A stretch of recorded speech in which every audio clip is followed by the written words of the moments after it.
வணக்கம். வாழ்க வளமுடன். தமிழ் ஆனந்த யோகம் ஆன்மநேய உள்ளங்களே, உங்கள் அனைவரையும் ஒரு சேர சந்திப்பதிலே பெருமகிழ்ச்சி அடைகிறேன். சித்தர்கள் நம்முடைய மிக பெருமைக்குரியவர்கள். இன்றைக்கு எவ்வளவு விஞ்ஞான வளர்ச்சிகளும் முன்னேற்றங்களும் அமைந்திருந்தாலும் அவை அனைத்திற்கும் எட்டாததாகிய பல நிகழ்வுகளை நிகழ்த்திய தனிச்சிறப்பு சித்தர்களுடைய. இன்னும் சொல்ல போனால் விஞ்ஞானத்தின் அணுகுமுறை என்பது இன்றைக்கு இருக்கக்கூடிய கருவிகள், சோதனைகள், சோதனை சாலைகள், அவற்றுக்கு எட்டக்கூடிய விஷயங்களை மட்டும்தான் விஞ்ஞானம் ஏற்றுக்கொள்ளும். ஆனால்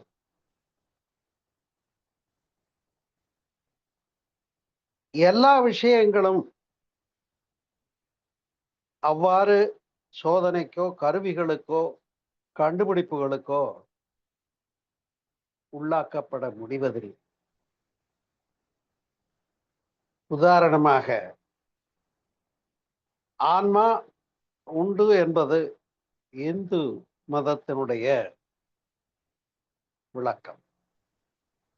அப்படிப்பட்ட ஆன்மா என்று ஒன்று இல்லை என்று பேசுவது புத்த மதம் மற்றும் ஜைன சமண மதங்களினுடைய நெறியாக இருக்கிறது. அதே போலத்தான் பேரிடி மின்னல் எவராலே, பெருமழை பெய்வது யாராலே என்று கவியிலே குறிப்பிடுகிற போது, பாரில் வானில் மின்மினி போல் கண்ணில் படுபவை என்ன, இதெல்லாம் யாரோ இதற்கு அதிகாரி என்று பேசுகிறார். இதையெல்லாம் நடத்தி கொடுக்கக்கூடிய பேருண்மை, அந்த ஒரு பேராற்றல் ஒன்று உண்டு என்பதை நாம் மறுப்பதில்லை என்றாலும், அதனை கடவுள் என்றோ பரம்பொருள் என்றோ பேராற்றல் என்றோ எல்லாம் வல்ல தெய்வமது என்றோ நாம் போற்றினாலும், அத்தகைய பேராற்றலையும் கூட கடவுள் என்று குறிப்பிடப்பட ஒப்புக்கொள்ளாத அளவிற்கு நிரீஸ்வரவாதமாக கடவுள் இல்லை என்ற கோட்பாடுகளும் நாம் காலம் காலமாக பார்த்து கொண்டிருக்கிறோம்.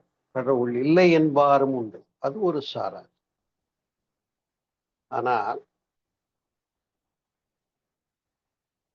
அப்பாற்பட்ட சக்திகள் என்று உண்டு, அவற்றை நாம் பெற முடியும். அப்படிப்பட்ட அப்பாற்பட்ட சக்திகளை, அதாவது புலன்களுக்கு எட்டாதது, நம்முடைய 5 புலன்கள் என்று சொன்னால் மெய், வாய், கண், மூக்கு, செவி இவைகளினாலே அறிவுக்கும் அறிதலுக்கும் உணர்வுக்கும் ஆராய்ச்சிக்கும் கணிப்புகளுக்கும் எட்டக்கூடிய விஷயங்கள் எல்லாம் ஒரு பெரிய சோதனை சாலை, லேப் அமைச்சு அது மூலமா கண்டுள்ளோம். நான் இதற்கும் எட்டாத ஒரு விஷயங்களை எல்லாம் அதே விஞ்ஞானம் தான் எக்ஸ்ட்ரா சென்சரி பர்செப்ஷனல் ஃபோர்ஸஸ் அப்படியே ஒதுக்கிடுறேன். அதாவது புலன் உணர்வுக்கு அப்பாற்பட்ட சக்திகள் இதெல்லாம் எங்களுடைய கணக்குக்கு வரலப்பா, இதுக்கு மேல இருக்கு, அதெல்லாம் இஎஸ்பின்னு சொல்லிடுவாங்க. இஎஸ்பின்னா எக்ஸ்ட்ரா சென்சரி பர்செப்ஷனல் ஃபோர்ஸஸ், புலன் உணர்வுகளுக்கு அப்பாற்பட்ட சில சக்திகள் உண்டு, அது எங்க கணக்குக்கு வராதுன்னு அவங்க மறுத்துடுறாங்க. ஆனால் மனிதனுக்கும் உணர்வுகளுக்கும் புலன்களுக்கும் அப்பாற்பட்ட உணர முடியாத அந்த பேராற்றலை உணர்வதற்கு வழிவகைகள் சொன்னவர்கள் சித்தர்கள் என்று சொன்னால் மிகையாக. அன்புள்ளங்களே, நம்முடைய தமிழ் மரபினுடைய சிறப்பு, தமிழினுடைய சிறப்பு, தமிழனுடைய சிறப்பு அது சித்தர்கள் என்று சொன்னால் மிகையாக. சித்தர்கள் எடுத்து விளக்காத பொருள் இல்லை, பேசாத குறைகள் இல்லை என்று சொன்னால், யோகம் மூலமாக நம்முடைய உடலிலே மூலாதாரத்திலே இருந்து ஆற்றலை மேலே கொண்டு வர வேண்டும் என்ற விஷயத்தை, குண்டலினி சக்தி என்று ஒன்று உள்ளது, அந்த குண்டலினி சக்தியை உன்னி உணர்வால் எழுப்பி சுழிமுனையில் தான் திறந்து தூண்டுவது மெக்காலம் என்று பத்திரகிரியார் பாடுகிறார். சித்தர் தான். இப்படிப்பட்ட சித்த மகா புருஷர்கள் அந்த யோக நெறிகளிலே இருந்து பெற்ற அறிந்த பேருண்மைகள் அளவில்லாதது. யோகம் மட்டுமல்ல, யோகாசனம், காயகல்பம், ரசவாதம், அதாவது தொட்டதெல்லாம் பொன்னாகும் என்று சொல்லுவார்கள். இது எப்படின்னு சயின்ஸ் கிட்ட போக முடியாது. அதே போல மருத்துவம், சித்த மருத்துவம் என்று நாம் அறிந்திருக்கிறோம். அந்த மருத்துவத்தினுடைய தனிச்சிறப்பு நாம் அறிவோம்.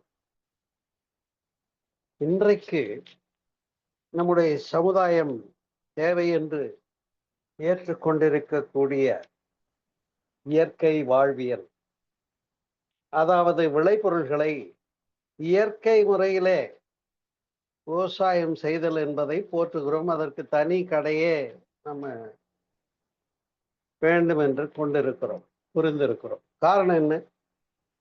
பூச்சிக்கொல்லிகளாக இருக்கட்டும், களைக்கொல்லிகளாக இருக்கட்டும், அல்லது பயிர்களை நல்ல முறையிலே வளர்த்துவதற்கான உரங்களாக இருக்கட்டும், இது எல்லாமே மனிதனுடைய உணவை நச்சாக்குகிறது என்று அறிந்த காரணத்தினாலே தான் இப்ப செக்கு எண்ணெயை தேடி போறோம்.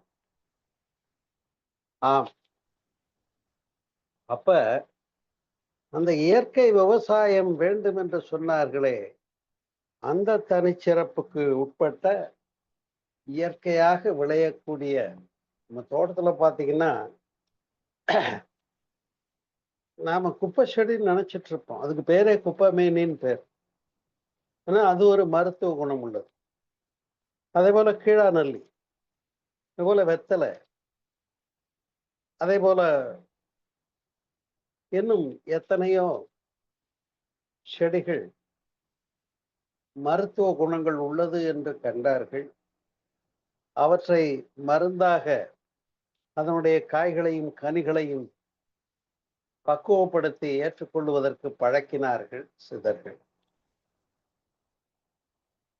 ஒரு சித்த மருத்துவ கடையில போய், மருந்துகள் கடையில போய் பார்த்தோம்னா தெரியும் எத்தனை பொருட்களை அவர்கள், சுருக்கமா சொன்னா சுக்கு, மிளகு, திப்பிலிம்பாங்க, தெரிகடுகம் என்று பெயர். இப்படி மூன்று மருந்துகளை அவ்வளவு சிறப்புடையது என்று அறியப்படுத்தினார்கள் சித்தர்கள். அது சித்த மருத்துவத்தினுடைய தனிச்சிறப்பு. அதே போல வானியல், அஸ்ட்ராலஜியா இருக்கட்டும், இன்னைக்கு கருவிகளை வச்சுட்டு ஆராய்ச்சி பண்ணி விண்ணிலே இருக்கக்கூடிய கோள்களை கண்டு கணித்து இயக்கங்களை பின்பற்றி சொல்லக்கூடிய வான சாஸ்திரம் அன்றைக்கே ஆரியபட்டர் என்ற ஒரு இந்தியராலே சிறப்பிக்கப்பட்ட ஒன்றுதானே. மற்றும் சரம் என்ற வாசியோகத்தின் ஒரு பண்பு, இன்னும் தத்துவ துறைகளிலே இவையும் கடந்து அஷ்டமா சித்திகளை எல்லாம் பேச ஆரம்பித்தால் அங்கேதான் நம்முடைய சித்த பெருமக்களுடைய தனி பெருமை, சிறப்பு விளங்கும். அன்பர்களே, அப்படிப்பட்ட பெருமைக்குரிய சித்தர் மரபு, குறிப்பாக நாம் 15 சித்தர்கள் என்று சொல்லுவோம், அறிந்திருக்கிறோம். நந்திதேவர் முதலாக, அகத்தியர், திருமூலர், பதஞ்சலி முனிவர் யோகம் தந்தவர். திருமூலர் கொடுத்தது திருமந்திரம் என்று அறிவோம். அதே போல அகத்தியருடைய தமிழை போற்றுகிறோம். புலத்தியர், இடைக்காடர், போகர். பழனியில எடுத்துக்கொண்டால் போகர் அமைத்த அந்த நவபாஷாண சிலை என்பது பொதுவாக ஆலயங்களிலே கட்டையால் செய்தேவரும், கல்லினால் செய்தேவரும், மஞ்சளால் செய்தேவரும், சாணத்தால் செய்தேவரும் என்று கவியிலே வரும் இல்லையா, திருமந்திரம் என்று. அப்படி பஞ்சலோகங்களாலும் கல்லினாலும் கருவறைகளையும் கோயில்களையும் கட்டினார்களே. ஆனால் அந்த கருவறையிலே பாஷாணங்கள் என்று சொல்லக்கூடிய வீரம், பூரம், பாஷாணம் என்று பாதரசம் வரையில அப்படி சிறப்பாக அந்த மருந்துகளை ஒன்றாக கட்டமைத்து நவ பாஷாணங்களாக்கி, அதனாலே அந்த முருக பெருமானுடைய சிலையை உருவாக்கி, இங்கே மட்டும் மற்ற ஆலயங்களிலே நைவேத்திய பிரசாதமாக வழங்கப்படும். ஆனால் பழனியிலே மாத்திரம் முருகப்பெருமானுக்கு அபிஷேகம் செய்யப்படுகின்ற பன்னீர், பால், விபூதி, சந்தனம், தீர்த்தம் ஆகிய விஷயங்கள் தான் பெரும் மருந்தாக அந்த அபிஷேகம் செய்யப்படுவது சிறப்பு என்பதை நமக்கு முன்வைத்த பெருமான் போகர் தானே. அப்படிப்பட்ட அந்த போகர் மற்றும் போகருடைய பிரதான சீடராக அமைந்த புலிப்பாணி, கருவூரார், கொங்கணர், காலாங்கிநாதர், சட்டைநாதர், அகப்பை சித்தர், அழகுணை சித்தர், பாம்பாட்டி சித்தர், தேரையர், குதம்பை சித்தர், மச்சமுனி என்று 18 சித்தர்களை அறிவோம், அறிந்திருக்கிறோம், வாழ்ந்திருக்கிறார்கள். நமக்கு மிக பெருமையான விஷயங்களை எல்லாம் ஒவ்வொரு துறையிலும் அவர்கள் வெளிப்படுத்தி இருக்கிறார்கள் என்று சொன்னார். அப்படிப்பட்ட சித்தர்களுடைய மகத்துவத்தை நாம் புரிந்து கொள்ளாமல் இருந்தால் அது குற்றம் அல்லவா? அந்த வகையிலே தான் அன்பு உள்ளங்களே, சித்தர்களுடைய கொடைகள் என்ன, சிறப்புகள் என்ன என்று பார்த்தோமே என்று சொன்னால், நம்முடைய உடல் இருக்கிறது. இந்த உடலிலே இருக்கக்கூடிய மையங்களை நாளமுள்ள சுரப்பிகள், நாளமில்லா சுரப்பிகள் என்று பேசுகிறார்கள். கிளான்ஸ் என்று சொல்லப்படும். உதாரணமா நிறைய பேருக்கு தைராய்டு ப்ராப்ளம் சொல்றாங்களா இல்லையா? அப்ப இயற்கையாக செயல்படக்கூடிய சுரப்பிகள் ஏன் பாதிக்கப்படுகிறது என்று சொன்னால், நாம் அந்த இயற்கை விவசாயத்தை மறந்து ஹைபிரிட்னு ஒண்ணு சொல்லுவாங்க, கேள்விப்பட்டிருப்பீங்க. வித்திலேயே அவங்க மாற்றம் பண்ணிடுறாங்க, மரபு அணு மாற்றம். அப்ப மரபணு மாற்றப்பட்ட ப்ராடக்டா இருந்தா, ஒரு தக்காளி பழம் வச்சுக்கோங்களேன், இல்லை நீங்க காய்கறி கடையில போய் மல்லித்தழை கொடுங்க, கொத்தமல்லி அப்படின்னு கேட்குறீங்க. அதே தக்காளியாக இருக்கட்டும், மல்லித்தழையாக இருக்கட்டும், அவையெல்லாம் அன்றைக்கு இருந்த மாதிரி சுவையோ ஒரு இயற்கையான புளிப்பும் இனிப்பும் சேர்ந்த தன்மையும் இருக்கா தக்காளியில? இல்லை. எவ்வளவு வாங்கி போட்டாலும் அந்த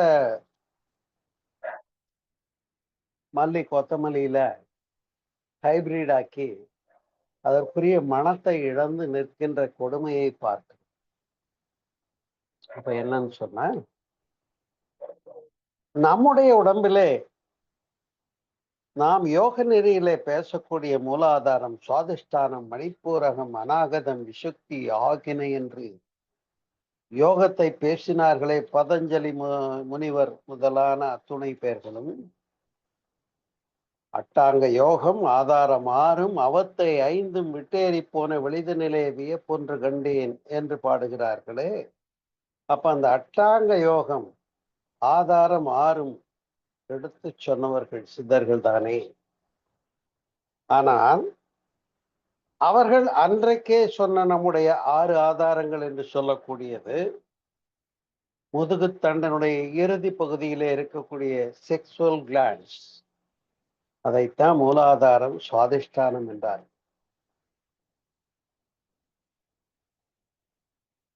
அடுத்து அட்ரினல் கிளாண்ட், தைமஸ் கிளாண்ட், கழுத்துல மணி, அநாகதத்துல விசுத்தியில அமைந்திருக்கக்கூடிய தைராய்டு, பாராதைராய்டு. அதையும் கடந்து 6வது ஆதாரத்துக்கு போனோம்னா அங்க பிட்யூட்டரி கிளாண்ட் இருக்குங்கிறத சொல்றாங்களே. இந்த sexual glands, adrenal gland, thymus gland, thyroid gland, parathyroid, pituitary, இன்னும் மூளையினுடைய மைய பகுதியில் இருக்கக்கூடிய பீனியல் கிளாண்டு வரைக்கும் இன்றைக்கு விஞ்ஞானம் உடற்கூறு சாஸ்திர அடிப்படையில பிரித்து ஆராய்ந்து பார்த்து அங்க முக்கியமான சென்டர்ஸ் இருக்குன்னு விஞ்ஞானம் ஒத்துக்கிட்டது இன்னைக்கு தானே. ஆனால் அவைகளை 6 ஆதாரங்களாகவும் 7வது மையமாகவும் பேசியது சித்தர் பெருமக்கள் தானே. அப்ப விஞ்ஞானிகள் பெரியவர்களா அல்லது சித்தர்கள் பெரியவர்களா என்று சொன்னால் அன்றைக்கே 6 ஆதாரங்களை சொன்னவர்கள், நாளமில்லா சுரப்பிகளை பற்றி பேசியவர்கள், எங்கெங்கே இந்த இடத்துல அந்த கிளாண்ட் இருக்குங்கிறத இந்த இங்கிலீஷ் பேரால தான் சொல்லலையே தவிர அதை மூலாதாரம், சுவாதிஷ்டானம், மணிப்பூரகம், அநாகத, விசுக்தி ஆகினை, துரியம் என்று 7 மையங்களாக சொன்ன சிறப்பு யோக சாஸ்திரத்தின் மூலமாக. அதனால்தான் இன்றைக்கு மனசு சரியில்லைன்னு சொல்றவங்களுக்கு டாக்டர்கிட்ட போனா நல்லா தூங்கி எழுந்திருக்கிற மாதிரி மருந்து கொடுக்குறாங்க. உண்டாச்சு, அதாவது படுத்தா தூக்கமே வரலங்க, நிம்மதியே இல்லை அப்படின்னு. படுத்தா தூக்கமே வரல அப்படின்னா தூக்க மருந்து கொடுத்துட்றாங்க, செடேட்டிவ்ஸ் கொடுத்து நீ போய் தூக்க மாத்திரை போட்டுட்டு தூங்குகிறாங்க. நான் ஒன்றே ஒன்றை உங்களிடத்துல உதாரணமாக கேட்கிறேன். டாக்டர் கிட்ட போய் அவர் கொடுக்கிற பிரிஸ்கிரிப்ஷன் படி அளவா சாப்பிட்டா அதே மருந்தாகிறது, நல்லா தூங்கி எந்திருக்கிறான், மனநோய் குணமாகிறது, ஏற்றுக்கொள்ளும். ஆனால் அதே தூக்க மாத்திரை அளவுக்கு அதிகமா போட்டா என்ன முடிவாகும்ன்றது நாம் அறிந்த ஒன்றுதானே. அப்ப அளவோடு பயன்படுத்துகிற விஷமாகிறது. இப்ப வேறொரு ஒரு அன்பர் இருக்காரு, அவர் ஏதோ பிஸ்னஸ்லயோ அல்லது வீட்லயோ குடும்பத்திலயோ எல்லாம் பிரச்சனை, என்னுடைய மனக்கவலையெல்லாம் மறக்கணும்னு மது அருந்த செல்லுகிறார். இப்ப அந்த கன்சம்ஷன் எடுத்துக்கிட்டா எனக்கு கவலை எல்லாம் தெரியல, தன்னிலை மறந்து நான் கிடக்க முடியுது அப்படின்னு அவர் அதை நியாயப்படுத்துற காட்சியை பார்க்கும். இப்ப விஞ்ஞானம் சொல்லுகின்ற தூக்கம் வரலையா, அதுக்குரிய ஸ்லீப்பிங் டோட் மாத்திரை சாப்பிட்டுக்கோ, நான் சொல்ற அளவுக்கு சாப்பிட்டுக்கோ அப்படின்னு சொல்றதும், அல்லது மனசு சரியில்லைன்னு மது அருந்துவதற்காக முயற்சிக்கிற செயலும் இரண்டும் ஒன்றுதானே. ஆனால் இவை இரண்டுக்கும் அப்பாற்பட்டு இயற்கையான முறையிலே இந்த பஞ்சபூதங்களை அடிப்படையாக கொண்ட நம்முடைய உடம்பு, அந்த பஞ்சபூத மையங்களை கொண்ட மூலாதாரம், சுவாதிஷ்டானம், மணிப்பூரகம், அநாகதம், விசுக்தி, இந்த 5 இடத்துல பஞ்சபூதங்களினுடைய கண்ட்ரோல் முடிஞ்சு போச்சு. 6வதா புருவ மத்தியை எவ்வளவு சிறப்பித்து சொன்னார்கள் நாம் அறிவோம் இல்லையா. நாம் எல்லாம் யோகம் செய்கிறவர்கள், எனவே புருவமத்தியினுடைய தனிச்சிறப்பை அறிந்தவர்கள் அந்த புருவ மத்தியில இருக்கக்கூடிய பிட்யூட்டரி கிளாண்ட் என்று சொல்லக்கூடிய அந்த மையம் மன இயக்கத்தை ஒழுங்குபடுத்துகிறது என்று சித்த பெருமக்கள் கண்டார்களே, அதற்கு ஈடு இணை உண்டா? இல்லை அல்லவா? அது போலத்தான் இன்னும் சொல்ல போனால் யோகாசனங்கள் மூலமாக நம்முடைய உடலில் இருக்கக்கூடிய பஞ்சபூத தத்துவம், அதிலும் குறிப்பாக வெப்ப ஓட்டம், காற்றோட்டம், இரத்த ஓட்டம், இந்த மூன்றையும் முறையாக நிகழ்த்தக்கூடிய யோகாசன பயிற்சிகளை அறிந்து ஒவ்வொரு யோகாசன அமர்வு முறையிலையும் எந்தெந்த உள்ளுறுப்புகளுக்கு ஆற்றல் செலுத்தப்படுகிறது, எந்தெந்த இடத்துல மனம் வைக்க வேண்டும், அப்ப மூச்சு எப்படி இருக்கணும்னு மூச்சு மனம் அந்த யோகாசனத்துக்கான முக்கியமான உடல் உறுப்பு. இப்ப இந்த மூன்றையும் சிங்க்ரனைஸ் பண்ணி கொடுத்து, ஒன்றிணைத்து கொடுத்து, மனமும் அங்கே உள்ள மையமும் அங்கே உள்ள ஆற்றல் குவித்தலும் சிறப்பு என்று கண்டவர்கள் சித்த பெருமக்கள் தானே. நண்பர்களே, உதாரணத்திற்கு ஒன்றை சிந்திப்போம். இன்றைக்கெல்லாம் போதி சத்துவர் என்று, போதி தர்மர் என்று நம்ம ஊர் காஞ்சிபுரத்துக்காரர் தான். அங்க சீனாவிலையும் ஜப்பான்லையும் போய் இன்றைக்கு லாஃபிங் புத்தாவா இல்லை இன்னும் பல விதமா சிறப்பாக வெளிப்பட்டு இருக்க காண்கிறோம். அப்படிப்பட்ட முந்தையோர்கள் எல்லாம் நமக்கு கொடுத்தார்களே வர்மக்கலை, தொடுவர்மம், படுவர்மம், படாவர்மம், நோக்குவர்மம் என்று வர்மக்கலையை அறிந்து சிறப்பித்து நடைமுறைப்படுத்தி வெற்றி கண்டது நம்முடைய தமிழரின் பெருமை, சித்தர்களுடைய சிறப்பு என்பதை யாரும் மறுக்க முடியாது, இல்லையா? ஆம். அப்ப அந்த தற்காப்பு கலை முறைகள்ல வெறும் நம்முடைய கருவிகளே வேண்டாம், கையில எக்யூப்மெண்ட்டோ ஆயுதம் எதுவுமே வேண்டாம். வெறும் கையில நம்முடைய உள்ளங்கையினுடைய அந்த பக்கவாட்டு பகுதியிலே இருக்கக்கூடிய தசை, எலும்பு, தோல், இவ்வளவுதான். அது எவ்வளவு வீக்கர் பாயிண்ட்ஸ். ஆனால் அந்த கையினுடைய ஒரு அடிப்பகுதியில நம்முடைய ஆற்றலை குவிக்கிற போது அது எப்படி ஜூடோ, கராத்தே, குங்ஃபூன்னு சொல்லி கீழே உள்ள பொருளையே உடைக்கக்கூடியதாக இருக்கிறது என்று அறிந்தார்களே. அப்ப நம்முடைய ஆற்றலை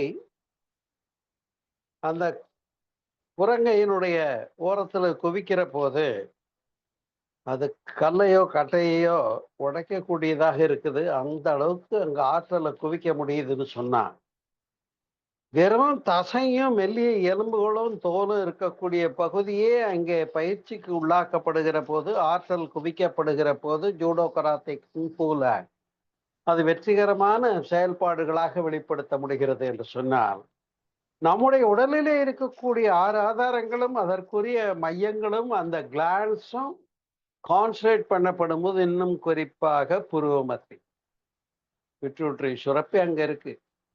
அது மன இயக்க மையத்தை ஒழுங்குபடுத்துவது என்று சொல்றோம். இன்னைக்கு நாட்டுல நிறைய பேர் மனசு சரியில்லைன்னு சுத்திட்டு இருக்காங்க, நாம் அறிந்திருக்கிறோம். அப்ப அந்த புருவ மத்தியிலே தியானம் செய்கிற போது, மனம் குவிக்கிற போது, உள்நோக்கி ஒடுங்குகிற போது, யோகத்தின் மூலமாக, யோகாசனங்கள் மூலமாக எவ்வளவு தூரம் நம்முடைய முந்தையோர்கள் நின்று நிலை பெற்று வெற்றியும் பெற்று வெளிப்படுத்திய துறைகள் தான் காயகல்பம், மருத்துவம், வானசாஸ்திரம், ஷரம், இன்னும் அட்டமா சித்திகள் எத்தனையோ என்று சொன்னால் மிகையாகாது. இவ்வாறு அந்த காயகல்பம் என்பதை, அதாவது ஒரு கவியில வரும், அற்ப உடல் கற்பங்கள் தோறும் நிலை நிற்க வீறு சித்தி செய்தும்னு பாடுறாங்க. அப்ப இந்த உடலை நிலைப்படுத்துவதற்காக கெட்டு போகாம வைக்கிறதுக்குரிய ப்ராசஸ கண்டுபிடிச்சிருக்காங்க. உங்களுக்கு தெரியும், எகிப்திலே கூட இறந்து போன அரசர்களும் மற்ற உடல்களையும் அங்கே பக்குவப்படுத்தி கெட்டு போகாம வைக்கணும்னு வச்சது மம்மீஸ் இருக்குன்னு தெரியும் இல்லையா? அதுபோல இந்த பருவுடல்ன்றது உடலை விட்டு உயிர் பிரிஞ்சு போச்சுன்னு சொன்னா, இந்த பருவுடல்ன்றது மண்ணினுடைய அம்சம், நீரினுடைய அம்சம், வெப்பத்தினுடைய அம்சம், காற்றினுடைய அம்சம், விண்ணினுடைய அம்சம் சேர்ந்தது. இந்த பஞ்சபூதங்களும் சேர்ந்த தொகுப்பு என்ன ஆகுது? இறப்பின் போது எது பிரியுதுன்னு தெரியல. ஆனால் பருவுடல் என்ன ஆகுது? விண்ணினுடைய அம்சம் சென்று விட்டது விண்ணோடு. காற்றினுடைய அம்சம் உயிர் இருக்கான்னு பார்க்க மூக்குல கையை வச்சு பார்க்கிறேன். மூச்சு காத்து இல்லை, போயிடுச்சு. கொஞ்ச நேரத்திலேயே உடம்பு சிலிட்டு போகுது, வெப்பம் பிரிந்து விடுகிறது. இன்னும் அந்த பருவுடல் காட்டிலேயே கடந்து விடுமானால் ஊதி வெடிச்சு அதுல இருந்து நீர்மை பகுதியெல்லாம் நீங்கி விடுகிறது. அப்புறம் பருப்பொருள் மண்ணினுடைய அம்சமாகிய பருவுடலும் கூட மண்ணோடு மக்கி போகிறது. இதைத்தானே மரணம் என்று சொல்லுகிறோம். இதை அன்றைக்கே அறிந்தார்கள் சித்த பெருமக்கள். இறந்தாலும் உடம்பு கெட்டு போகாமல் நிலைப்படுத்துகிற கலையை காயகல்பம் என்று அமைத்தார். இத்தகைய காயகல்பத்தினுடைய நுட்பமான அணுகுமுறைகள் எல்லாம் எகிப்து, சீனா, ஜப்பான் போன்ற நாடுகளிலேயும் நம்முடைய சித்த பெருமக்களுடைய வழிவந்த அந்த கலையானது எவ்வாறு சிறப்போடு நம்முடைய உடலிலே ஆற்றலாக பயன் பெற முடிகிறது, நோய் வராமல் காக்கவும், முதுமையை தள்ளி போடவும், மரணத்தை தள்ளி போடவும் இந்த காயகல்பம் உதவுகிறது என்று நம்முடைய அருட்தந்தை யோகிராஜ் வேதாத்ரி மகர்ஷி அறிந்தார். அதைத்தான் நமக்கு காயகல்ப பயிற்சியாக கொடுத்திருக்கிறார்கள், நாம் அறிவோம். ஒன்றே ஒன்றை இந்த நேரத்தில் நான் கேட்கிறேன். நீங்க எல்லாருமே காயகல்ப பயிற்சி எடுத்தவங்க தான். நான் எத்தனை பேர் சின்சியரா செய்யறீங்க? முதல் கேள்வி. ரெண்டாவது, அப்படி செய்யற நீங்க 10 நரம்புக்கும் ஓஜஸ் மூச்சு 1 அப்படின்னு கொடுத்துருக்காங்க. ஒருத்தர் என்ன பண்றாரு, ஆர்வல் கோளாறு காரணமா ஓஜஸ் மூச்சு அது 10க்கு 20 எடுத்துடுறாருன்னு வைங்க. உடம்புல வெப்ப சக்தி அப்படியே அது அது எஃபெக்ட் கொடுத்து வெப்பம் கூடி போகுது. அந்த வெப்ப சக்தி அப்படியே மிகுதியாகி உடல்ல வெளிப்படுகிற துன்பங்களை நாம் அறிவோம் இல்லையா? அப்ப காயகல்ப பயிற்சியை முறையின்றி முறை பிசகி செய்தால் அது ஓஜஸ் மூச்சானது எவ்வாறு நம்முடைய உடலிலே வெப்ப சக்தியை அதிகப்படுத்தி உடல் உபாதைகளுக்கு காரணமாகிறதுன்றதை கண் கூட பார்க்கிறோம். அப்ப இவ்வளவு எஃபெக்ட் உடனடியா கொடுக்கக்கூடிய சிறப்பான பயிற்சி தான் காயகல்பம்னு புரிஞ்சு நாம எல்லாம் ஒழுங்கா செஞ்சோம்னாலே சிறப்பா இருக்கும் இல்லையா? ஆம். அதே போல சொல்லுவார்கள், மருத்துவத்துறையில நாங்கள் பழனியில இருந்த அரசு சித்த மருத்துவக் கல்லூரி இருந்தது ஒரு காலகட்டம். அப்புறம் சென்னைக்கு மாத்திட்டாங்க. அந்த கல்லூரியில போய் நம்முடைய வேதாத்ரி மகர்ஷி அவர்களுடைய மனவளக்கலை பயிற்சிகளை, உடற்பயிற்சி, மூச்சு பயிற்சி, இன்னும் அதற்கான விளக்கங்கள் கொடுக்குறோம். நான் போய் அங்கே பேசி கொண்டிருந்தேன். அதில் குறிப்பா சொன்னேன், வெப்ப ஓட்டம், ரத்த ஓட்டம், காற்றோட்டம், இந்த 3 தாங்க அடிப்படை. உடல் நல்லா இருக்கணும்னா அதுக்கு ஒழுங்கா மூச்சு விட்டா போதும், வெப்பமும் ரத்த ஓட்டமும் பேலன்ஸ் ஆயிக்குது. இதைத்தான் வாதபித்த ஸ்லேத்துவம்னு சொன்னாங்க அப்படின்னு நான் பேசிக்கா வச்சு நான் பேசி முடிச்சேன். அங்கே சித்த மருத்துவ கல்லூரியில பயிலுகின்ற அத்துணை மாணவர்களையும் என்னுடைய உரைக்கு பின்னே, ஐயா, எங்களுடைய சித்த மருத்துவ கல்லூரியினுடைய பாட புத்தகத்தை திறந்தா முதல் பாடமே நாடி பிடிச்சு பார்க்கறதாங்க. அந்த நாடி பிடிச்சு பார்க்கறதுல வாத நாடி, பித்த நாடி, சேத்தும நாடி இந்த மூன்றையும் பிடித்து பார்த்து, இது மூன்றில எது ஒன்று மிகினும் குறையினும் இடர் செய்யும் என்று கண்டவர்கள் சித்தர்கள் தான். அதுதான் எங்களுக்கு முதல் பாடம்னு சொன்னாங்க. சிறப்புத்தானே. அதனாலதான் சித்த மருத்துவம் சிறப்புடையது. சித்த மருத்துவம் பின்பற்றப்படுகிறது. நம்முடைய சித்தர்களுடைய தொன்று தொட்ட மரபு அது இல்லையா? இன்னும் அடுத்தபடியாக நான் சற்று முன்பு உங்களோடு பேசிக் கொண்டிருந்தேன். உடலில் இருந்து உயிர் பிரிகிறதை பற்றிய விளக்கம். ஆம், செத்தா எங்க போறோம்னு நமக்கு தெரியுமான்னா தெரியாது. ஒரு பழமொழி சொல்லுவாங்க, செத்தாதானே தெரியும் சுடுகாட்டுக்கு போற வழின்னு சொல்லுவாங்க. இதுக்காக யாரும் முன்கூட்டியே சுடுகாட்டுக்கு போற வழியை பார்த்து வச்சுக்கிட்டு சாகிறதுக்கு தயாராகிறது இல்லையே. அது இறந்து போனா அடுத்தவங்க தானா கொண்டு போயிட போறாங்கன்னு வைங்க. வழி தெரிஞ்சுக்கணும் அவசியம் இல்லை, இவனாவா போறான். ஆனால் அப்படி இறந்த பின்னே உடலை விட்டு நீங்குவது எது, உயிர் என்பது என்ன என்ற விளக்கங்களை எல்லாம் முன்வைத்துத்தான் வேதாத்திரி மகரிஷி அவர்கள் பிறப்புக்கு முன்னும் இறப்புக்கு பின்னும் உயிரின் நிலை என்று கொடுத்த விளக்கத்தின் அடிப்படையில மகரிஷி அவர்கள் அந்த தலைப்பின் கீழே கொடுத்த விளக்கத்துக்கு அப்பால் வேற விளக்கமே தேவைப்படாது. Life after death before birth, அந்த அளவுக்கு அந்த டாபிக்ல மகரிஷி பாண்டித்தியத்தோடு ஒரு பெரிய ஆராய்ச்சி நிபுணரை போல நமக்கு கருத்துக்களை அள்ளி கொடுத்திருக்கிறார் இல்லையா அன்பு உள்ளங்களே?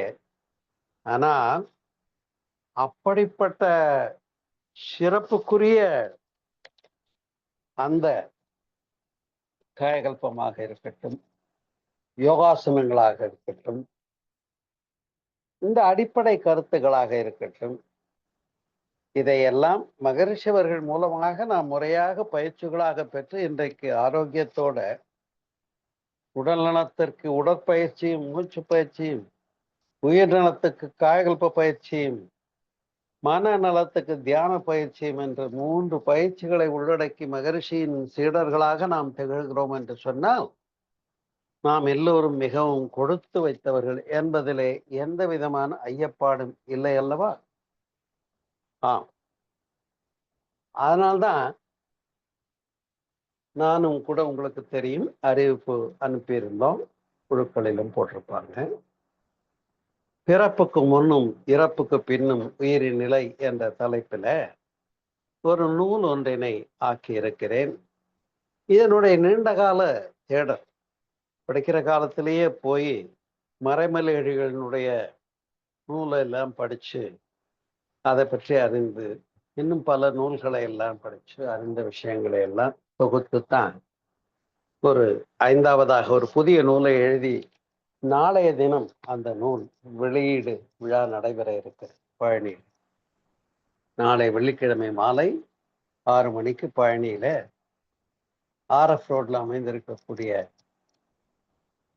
அந்த ஹால்ல சிறப்பான புத்தக வெளியீடு, பிறப்புக்கு முன்னும் இறப்புக்கு பின்னும் என்னுடைய நூல் வெளியீடு நிகழ இருக்கிறது என்பதை மகிழ்ச்சியோடு உங்களோடு பகிர்ந்து கொள்கிறேன் அன்பர்களே இந்த நேரம். அது மட்டுமல்ல, வானசாஸ்திரம் என்று எடுத்துக்கொண்டார் இன்னைக்கு நம்முடைய நன்மணி ஐயா அவர்கள் எல்லாம் மிகச் சிறப்பாக அதனை உள்ளார்ந்து அனுபவிச்சு மேன்மையான விஷயங்களை எல்லாம் தொடர் வகுப்புகளாக நடத்தி கொண்டிருக்கிறார்கள், நீங்கள் அறிந்திருக்கிறீர்கள். அப்படி அந்த வானசாஸ்திரத்துக்கும் நம்முடைய உடல் கூறுக்கும் என்ன தொடர்பு, அந்த கோள்களுடைய ககனங்கள் சஞ்சாரங்கள் எல்லாம் எப்படி நம்முடைய வாழ்க்கையில செயல்விளைவு கொடுக்க முடியும், அதுல இருந்து எப்படி சேஃப்டியை நாம பெற்றுக்க முடியும், பாதுகாப்பான முறைகளை எப்படி நாம அடைந்து கொள்ள முடியும் என்றதையெல்லாம் உள்ளடக்கித்தானே பஞ்சபூத நவகிரகத்தை செய்யணும். அப்படி வானசாஸ்திரத்தை பற்றியும் கிரகண காலங்களை பற்றியும், பிரதோஷத்தை பற்றியும், சங்கடகர சதுர்த்தியை பற்றியும், அமாவாசை நாட்கள், பௌர்ணமி நாட்களை பற்றியுமெல்லாம் சிறப்பான வழிபாட்டு நாட்களாக வகுத்தார்களே சித்தர்களும் முந்தையோர்களும் இந்து மதத்தை சார்ந்த பெரியவர்களும். இதையெல்லாம் எண்ணுகிற போது நம்முடைய வானியல் ஜோதிடத்திற்கும் நம்முடைய சித்தர்களுடைய வழிவழி பெருமைக்கும் அடிப்படை காரணம் புரிகிறது அல்லவா அன்பு உள்ளங்களே. ஆகையினால்தான் நீங்கள் எல்லாம் அறிந்திருப்பீர்கள். இப்ப பக்தி மார்க்கத்துல போனா முதல் பாட்டை வாசியோகம் அடிப்படையாக சொல்லப்பட்ட விநாயகரகம், சீதக்களப செந்தாமரை பூன்னு தொடங்கி அப்படியே முழுக்க முழுக்க விநாயகரை பற்றி பேசுகிறதாக இருக்கக்கூடிய விநாயகரகம் இல்ல. அங்க மூலாதாரத்தில் மூன்றெழும் கனலை காலால் எழுப்பும் கருத்தறிவித்து என்று வாசியோகத்தை பற்றி பேசுகிறார் ஔவையார். அதே வாசியோகத்தை முழுமையாக எடுத்துரைத்து வெற்றி கண்டவர்கள் வாசியோகத்தின் முறையில சித்தவர்மன். ஏன்னா வாசி என்ற மூச்சு பயிற்சியின் மூலமாக மூலாதாரத்திலிருந்து குண்டலினி சக்தியை கும்பி எழுப்பி மேலே கொண்டு வந்து சுழிமுனையில் தான் திறந்து தூண்டுவது மெக்காலம்.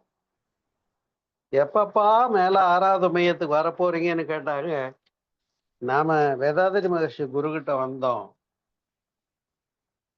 வித்தின் நோ டைம், ஒரு அரை மணி 1 மணி நேரத்துக்குள்ள 6 ஆதாரம் கடந்து மேலே எழுப்பி கொடுத்துட்டாங்க இல்லையா மகரிஷி நமக்கு. அப்ப கூட கேட்டாங்க பலரு, மகரிஷி வந்தவங்களுக்கெல்லாம் நீங்க இப்படி 6 ஆதாரம் கடந்து ஆகிரையிலேயே உணர்வு கொடுத்துடுறீங்களே, அதுக்கெல்லாம் அவங்களுக்கு ஒரு ஃபிட்னஸ் வேண்டாமான்னு கேட்டாங்க மகரிஷி. மகரிஷி கேட்டார், என்ன ஃபிட்னஸ் வேணும்? 2 ஃபிட்னஸ் இருந்தா போதும், நான் கொடுக்குறேன்னு. உடல் இருக்கா உயிர் இருக்கா, நான் கொடுக்குறேன்னு. நம்ம உடம்பும் உடம்புக்குள்ள உயிராற்றலும் உயிராற்றலை மையமாக கொண்ட வித்து நலமும் பேசப்பட்டிருக்கிறது சித்தர்களாலே. அந்த குண்டலினி சக்தியை பற்றி பேசாத நூல்கள் இல்லை இல்லையா? ஆனால் அந்த குண்டலினி சக்தியைத்தான் 7வது தாது என்ற நிலையிலிருந்து 8வது 9வது தாதுக்களாக, அதாவது ஓஜஸ் தேஜஸாக மாற்றுகின்ற கலையை சொன்னது நம்முடைய மகரிஷி தானே என்பதிலே நாம் பெருமை கொள்ளலாம் மகரிஷியுடைய மாணவர்களாக. ஆகையினாலே தான் சொல்லுகிறேன் அன்பு உள்ளங்களே, தத்துவ துறையிலும் நீங்கள் அறிவீர்கள். சிறப்பான ஈசத்துவம் வசித்துவம் பிராகாமியம் என்றெல்லாம் சொல்வது சித்திகள். ஆனால்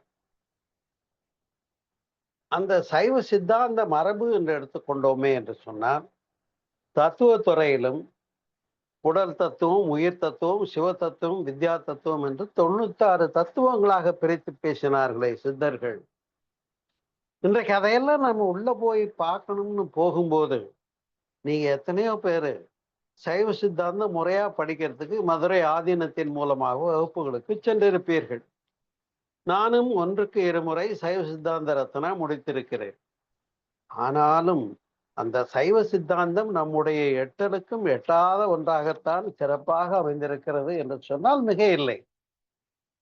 அப்ப அந்த 96 தத்துவங்களையும் பிரிச்சு கொடுத்தாங்களே, சிவ தத்துவம், வித்யா தத்துவம், உயிர் தத்துவம், உடல் தத்துவம், பஞ்சபூத தத்துவம் இல்லையா, தச நாடிகள், தச வாயுக்கள், எல்லாத்தையும் பிரிச்சு அக்வேர் ஆணியாரா கண்டது சித்தர்கள் தானே அன்பு உள்ளங்களே.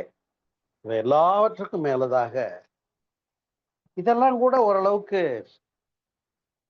சிம்பிளா சொல்லிடலாம். அது நீங்க என்ன மருத்துவம் தானே சொல்றீங்க, உடற்கூறு தானே சொல்றீங்க, இதுல ஒன்றும் பெரிய விஷயம் இல்லையே, ரைட்டு, நான் ஒத்துக்கிறேன். ஆனால் நான் ஏற்கனவே சொன்னேன் இல்லையா, புலன் உணர்வுக்கு அப்பாற்பட்ட சக்திகள்னு. உதாரணமாக ஒரு நிகழ்வை உங்கள் முன் சொல்லுகிறேன் அன்பர்களே.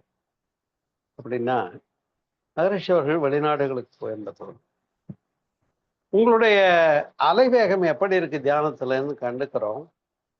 உங்க ஒப்புதலோட கருவிகளை ஃபிக்ஸ் பண்ணிட்டு நீங்க தியானத்துக்கு போங்க.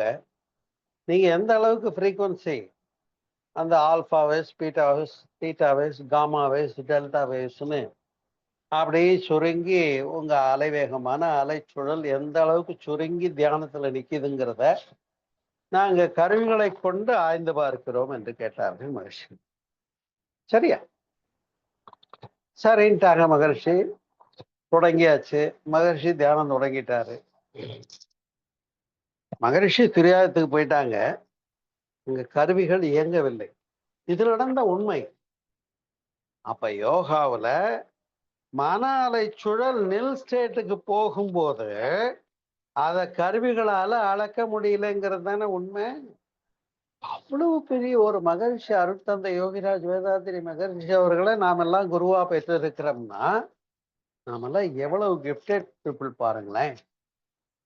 ஆனா இன்றைக்கு அத்தகைய விஞ்ஞானமும் கூட நான் முன் சொன்னது போல இஎஸ்பி அப்படின்னு என்ன, எங்க புலன்களுக்கும் கருவிகளுக்கும் லேபுக்கும் ஆராய்ச்சிக்கு வராது, அதெல்லாம் நாங்க கணக்குலயே சேர்த்துக்க மாட்டோம் அப்படின்னு சொன்னாலும் இப்ப அன்பர்களே, மனோசக்தியினாலே ஒருத்தர் என்ன பண்றாரு, தன்னுடைய உடல்ல இருக்க, நாம ஜீவகாந்தம் பற்றி படிச்சிருக்கோம் இல்லையா, ஜீவகாந்தத்தை பாஸ் பண்ணி கையில வெறும் பல்பை கையில எடுத்துட்டு பல்பை எரிய வச்சார். முடியுது. இன்னொருத்தர் என்ன பண்றாரு, இங்க உட்கார்ந்துட்டு அடுத்த அறையில டேபிள்ல இருக்க ஒரு பொருளை நவுத்தி இடமாத்தி வச்சு காட்டியிருக்கார். முடியுது. இன்னும் பல அட்டமா சித்திகள் என்ற சித்தர்களாலே பேசப்பட்ட அனிமா, மகிமா, லகிமா, பிராப்தி, வசித்துவம், பிராகாமியம் இன்னும் ஈசத்துவம் என்று சொல்லக்கூடிய அஷ்டமா சித்திகளையும் நம்முடைய சிதபெருமக்கள் பேசியிருக்கிறார்களே, உணர்ந்திருக்கிறார்களே, நடத்தி காட்டியிருக்கிறார்களே என்று சொன்னால் இன்றைக்கு விஞ்ஞானம் அந்த இடத்திற்கு தொட முடியவில்லை, செல்ல முடியவில்லை. இதெல்லாம் இஎஸ்பி எங்ககிட்ட கேட்காதீங்கன்னு முடிச்சுக்கிறாங்க. அப்ப கருவிகளுக்கு எட்டியதை மட்டும்தான் அவர்களால் கணிக்க முடிகிறது. கருவிகளுடைய கணிப்புக்கு அப்பாற்பட்ட நிலைக்கு போக முடிந்தவர்கள் சித்தர்கள் என்று சொன்னால் இன்றைக்கு இருக்கக்கூடிய விஞ்ஞானிகள் பெரியவர்களா, நம்முடைய சித்தபெருமக்கள் பெரியவர்களா என்பதை நாமே புரிந்து கொள்ள முடியும் அன்பர்களே, இல்லையா? அதாவது இந்த அஷ்டமா சித்திகள் என்பதை, அதாவது அனிமா, மகிமா, லகிமா, கரிமா, பிராப்தி, வசித்துவம், பிராகாமியம், ஈசத்துவம் என்று 8 ஆற்றல்களை பெற்றிருந்தார்கள் சித்தர்கள் என்பது மரபு ரெக்கார்டு இருக்கு. சரியா? இப்ப போகர் 8000 2000 இன்னும் நிறைய நூல்கள் மிஸ்ஸிங் வேற, அதெல்லாம் அதை பத்தி பேசப்பட்டிருக்கு. அப்ப அதெல்லாம் இல்லைன்னு சொல்ல முடியாது. உதாரணமா ஒன்றை சொல்லுகிறேன் அன்பு உள்ளங்களே. திருவண்ணாமலை கோயில் தெரியும் உங்களுக்கு. அங்க கிளி கோபுரம்னு ஒண்ணு இருக்கு. அந்த கோபுரத்துக்கு ஏன் கிளி கோபுரம்னு பேர் வந்து சொல்லுங்க பார்ப்போம். அருணகிரிநாதர் வரலாற்றில அறியப்படுகிறோம். அங்கே அவருக்கு எதிரி சம்பந்தாண்டான்னு ஒருத்தன் இருந்தான். மன்னனிடத்துல அவன் பேர் வாங்கணும்னு பார்க்குறான். அப்ப அந்த மன்னனுடைய மகளுக்கு நோய் நீங்குவதற்காக பாரிஜாத மலர் வேண்டும் என்று விரும்புகிறார். அப்ப அருணகிரிநாதர் என்ன பண்றாரு, தன்னுடைய உடலை அங்கேயே கோபுரத்துல, அந்த கிளி கோபுரத்துல ஒரு மேல் பகுதியில கிடத்தி விட்டு ஒரு கிளியினுடைய உடம்புல பூந்து போய் அந்த பாரிஜாத மலரை கொண்டு வந்து ராஜா கிட்ட சேர்த்திரு. அதுக்குள்ள இந்த சம்பந்தாண்டான் என்ன பண்றாருன்னா அருணகிரிநாதருடைய உடம்பை எரிச்சிடுறாரு. இது நடந்த கதை. இது இன்றைக்கும் அந்த திருவண்ணாமலை கோயிலை நமக்கு தெரியும். அங்க கிளி கோபுரம் இருக்கு, அது மேல கிளி பொம்மையும் வச்சிருப்பாங்க. அங்க அருணகிரிநாதர் சன்னதியும் இருக்கு. அப்ப கூடு விட்டு கூடு வாய்தல் என்ற ஒன்றை நிகழ்த்தி காட்டி இருக்கிறார்களா இல்லையா? இது என்ன சாமானியமான வேலையா?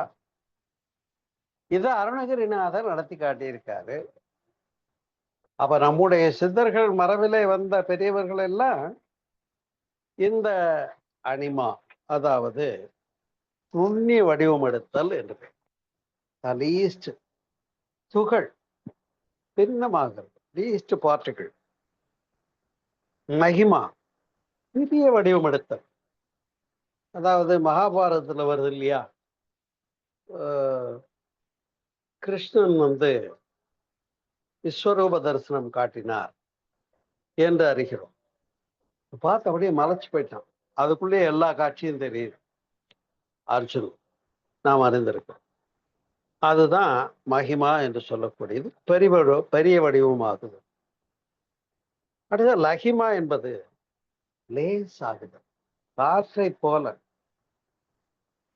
அது மாதிரி லேசாகி போய் பறந்து போனவங்க தான் சித்த பெருமக்கள். உதாரணமா நண்பர்களே, மறந்து விடாதீர்கள், நம்முடைய பழனி, நான் பழனியில தான் இருக்கேன்.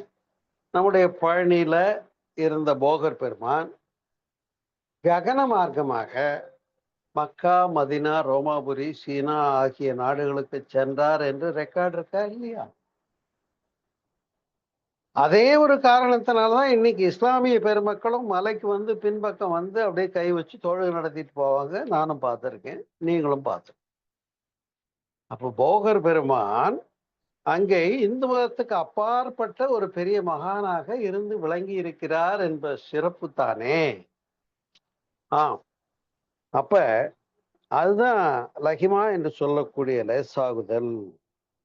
அதை அறிந்திருந்தார்.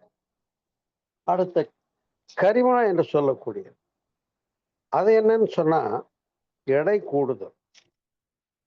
உங்களுக்கு ஒண்ணு தெரியும், ராமாயணத்துல ஆஞ்சநேயர் போய் லங்கையில டூழியம் பண்றாரு. ராவணனுடைய சபையில இன்னும் சொல்ல போனா என்ன இந்த அற்ப குரங்கு அப்படின்னு சொல்லி அதை தூக்கி எறிய பாக்குறாங்க. யாராலையும் அசைக்க முடியும். அப்ப அந்த எடை கூடுதல் என்ற ஒன்றுதான் அடுத்து பிராப்தி என்று சொல்லக்கூடிய அனைத்தையும் ஆளுதல். அதாவது அப்பு, தேயு, வாயு, பிருத்திவி, ஆகாசம் என்று சொல்லக்கூடிய பஞ்சபூத தத்துவங்களின் மீது நாம ஆளுமையை செலுத்த முடியும் என்று கண்டதுதான் பிராப்தி என்று சொல்லக்கூடிய அனைத்தையும் ஆளுதல். இதனையும் சித்தவர மக்கள் கண்டிருக்கிறார்கள். அடுத்து வசித்துவம் என்று சொல்லக்கூடியது. வசித்துவம் என்றால் வேறொன்றும் இல்லை, வசியம்தான். இப்ப நம்ம தனாகர்ஷத்துல சொல்றோம்ல இல்லையா, தனவசிய, லோகவசிய, ஜனவசிய, புருஷவசிய, புத்திர சம்பத் வசிய என்றெல்லாம் சொல்லி அத்துணை வசமாகட்டும், எனது வசமாகட்டும் என்று சொல்கிறேன். அப்ப இப்பொழுது நான் பேசிக்கொண்டிருக்கிறேன். என்னுடைய கருத்துக்களிலே முழு தெளிவும் உறுதிப்பாடும் இருந்தால் கேட்கின்ற யாரும் ஏற்றுக்கொண்டுதான் ஆக வேண்டும். வேற வழி இல்லை. உண்மை இருக்குன்னா ஏற்றுக்கொள்ளத்தானே வேணும். பொய் இருக்குன்னா தான் பயந்து பயந்து பேசணும். அவ சித்தர்களை பத்தி பேசுறதுன்னா எனக்கு ரொம்ப சந்தோஷம். ஏன்னா அவங்க ஒன்னா ரெண்டா இவ்வளவு விஷயங்களை சித்தபெரு மக்கள் பேசியிருக்காங்களே.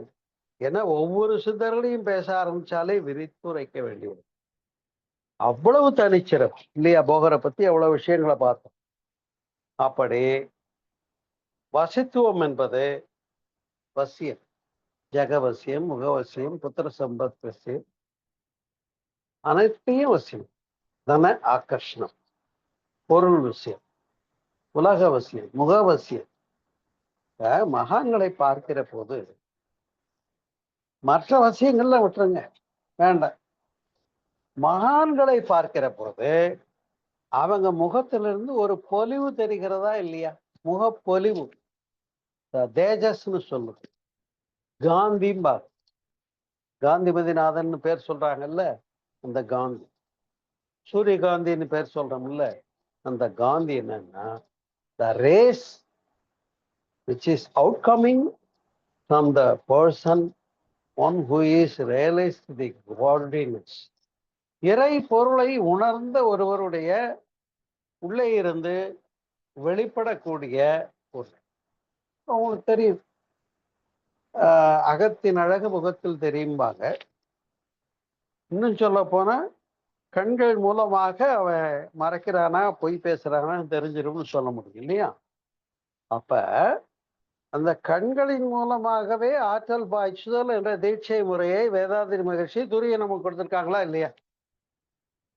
இப்ப அப்படி நம்முடைய உடம்புல இருக்கக்கூடிய குண்டலினி சக்தியை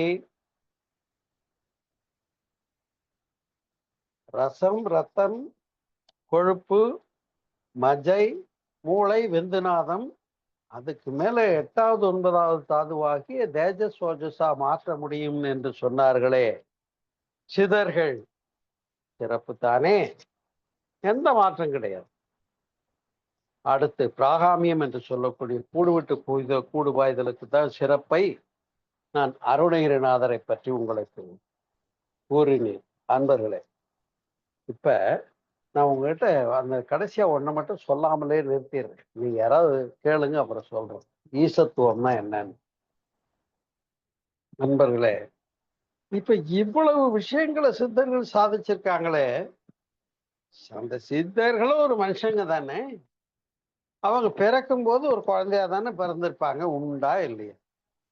இல்ல வரும்போதே ஏதோ அவதாரமா டபக்குன்னு விண்ணில் இருந்து தோன்றினார் அப்படின்னு கிடையவே கிடையாது. அப்ப ஒரு மனித வடிவம் எடுத்து பிறப்பெடுத்து தோன்றி உள்ளே போய் கடந்து உள்ளே போய் கடவுளை உணர்ந்தார். நம்மள மாதிரி வெளியே போய் தேடல. வெளியில போய் தேடினாதான் வம்பு, குழப்பம், எல்லாம் மிச்சமும். அததான் சொன்னாங்க, இருக்கும் இடத்தை விட்டு இல்லாத இடம் தேடி எங்கெங்கோ அலைகின்றார் ஞானத்தங்கமே, இவர் ஏது மரியாரடி ஞானத்தங்கமேன்னு பாடினாங்க. அப்போன்னு அவன் பார்க்கல. உள்ளத்தினுள்ளே உளபல தீர்த்தங்கள் வெள்ள கலந்து நீராடார் வினைகட பல்லவும் மேடும் பறந்து திரிவரே கள்ளமனமுடை கல்வி இல்லாரே என்று சொன்னாங்க. அப்பவும் நாம உள்ள பார்க்கல. உள்ளம் பெருங்கோயில் ஊரடம்பு ஆலயம் வள்ளல் பெருமானாருக்கு வாய் கோபுர வாசல் கள்ளப்புலனைந்தும் காளாமணி விளக்கே தெள்ள தெளிந்தார்க்கு சீவன் சிவலிங்கம் என்று சொன்னார்கள். அப்பவும் நாம உள்ள பார்க்கல. கோயில்ல போய் புறக்கண்களால பார்க்கிற வேலையை மட்டும் செஞ்சதனுடைய கேடுதான் இன்னைக்கு நாம அனுபவிச்சுட்டு இருக்கோம். அதுக்கு மாற்று கண்டுபிடிச்சு கொடுத்தது மகரிஷி ஒருத்தர் தான். உள்ளே பார், கடந்து உள்ளே பார், கட உள் என்று சொன்னார்களே, அந்த பெருநிலையை சித்தவர் மக்கள் உணர்ந்தார்கள். அந்த உணர்ந்த பேருண்மையினாலே தான் இந்த அஷ்டமா சித்திகளை நடத்தினார்கள். எனவே அனிமா, மகிமா, லகிமா, கரிமா, பிராப்தி, வசித்துவம், பிராகாமியம், ஈசத்துவம் என்று சொல்லக்கூடிய எல்லா விஷயங்களையும் அறிந்த பேருண்மைக்குரிய மகான்கள் சித்த புருஷர். ஆகையினாலேதான் அவர்கள் அடங்கி இருக்கின்ற சமாதிகள் எல்லாம் இன்றைக்கு மிகப்பெரிய ஆலயங்களாக தமிழ்நாட்டில் மிளிர்கிறது என்பதை மட்டுமாவது ஒத்துக்கிறீங்களா இல்லையா? பழனியில போகர் ஜீவ சமாதி இருக்கு. அப்ப அந்த ஜீவ சமாதினா என்னங்கிறத பத்தி நான் பேசியிருக்கேன் என்னுடைய நூல்ல. அதே இரவாவரம் பெறலாம், இந்த இரவாமையை பற்றி வள்ளல் பெருமானார் பேசியிருக்காரா இல்லையா? சொல்லுங்க. இரவாமை இரவாமைன்னு ஒரு சப்ஜெக்ட் இருக்குங்க, நான் யூடியூப்ல பேசியிருக்கேன், கேட்டு பாருங்க. அப்ப அதை தான் வள்ளலார் சொல்றார். மரணமிலா பெருவாழ்வு வாழ்ந்திடலாம் கண்டீர் பொய்ப்புகளேன் சத்தியம் உரைக்கின்றேன்னு சொல்லியும் கூட நம்ம யாரும் வள்ளலார் சொன்னதை கேட்கவே இல்லை. ஆனால் வள்ளலார் வந்த மகான் மகரிஷி சொன்னதை கேட்கிறோம், இந்த பேருண்மைகளை அறிந்திருக்கிறோம். எனவே சித்தர்கள் தொடாத துறைகளே இல்லை. யோகமாக இருக்கட்டும், யோகாசனமாக இருக்கட்டும், சைவ சித்தாந்தமாக இருக்கட்டும், காயகல்பமாக இருக்கட்டும், ரசவாதமாக இருக்கட்டும், மருத்துவத்துறையாக இருக்கட்டும், அல்லது வானியலாக இருக்கட்டும், ஜோதிடமாக இருக்கட்டும், சரம் என்ற வாசியோக வித்தையாக இருக்கட்டும், இப்படி அஷ்டமா சித்திகளையும் கடந்து எல்லா துறைகளிலும் பரிணமித்த பெருமைக்கும் சிறப்புக்கும் உரியவர்கள் தான் நம்முடைய சித்த பெருமக்கள். எனவே அப்படிப்பட்ட சித்தர்களுடைய வாழ்வியல் சிறப்புடைத்து என்பதை இந்த அருமையான நேரத்திலே நாம் புரிந்து உணர்ந்து ஒழுகி பின்பற்றி மேன்மையும் சிறப்பும் பெற முடியும். அவங்கெல்லாம் நம்ம பாட்டேன் முப்பாட்டேன். அவன் சொத்தை எல்லாம் நம்ம விட்டுட்டு உட்கார்ந்துருந்தோம்னா நாம தான் அறிவிலிகள். இப்படி சொல்றதுக்காக யாரும் கோச்ச கூடாது. ஏன்னா நம்ம பெரியவங்க சொத்து வச்சுட்டு போயிருக்காங்க. நான் அதை தெரிஞ்சுக்காமலே தெரியுறேன் கஷ்டப்பட்டுக்கிட்டுன்னா நாம அறிவிலி தானே. என்ன முற்றாளேன்னு சொல்றீங்களேன்னு நீங்க யாரும் கோவப்பட்டாலும் என்னை மன்னிச்சுக்கோங்க. ஏன்னா நம்ம பாட்டை முப்பாட்டன் சொத்து சிதறனுடைய சொத்து. அதை புரிவோம், உணர்வோம், தெரிவோம், தெளிவோம், மேன்மை பெறுவோம் என்று கூறி சிதர்களின் வாழ்வியல் நம்மை உயர்த்துகிறது, உறுதியாக உயர்த்துகிறது. பின்பற்றி சிறப்படைவோம் என்று கூறி நிறைவு செய்கிறேன். நன்றி, வணக்கம்.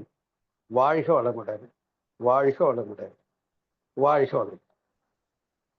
நன்றிங்க, வாழ்க வளமுடன்.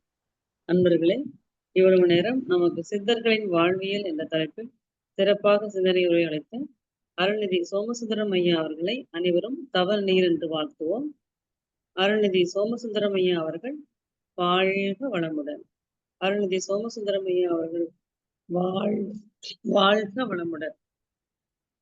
நாளை ஐயாவுடைய 5வது புத்தக வெளியீடு, பிறப்பிற்கு முன்னும் இறப்பிற்கு பின்னும், அந்த புத்தக வெளியீடு சிறப்பாக நடப்பதற்காக இறையருளும் ஒரு இரளும் என்றென்றும் துணை நிற்க வேண்டும் என்றும் அனைவரும் இந்த நேரத்தில் வாழ்த்துவோம்.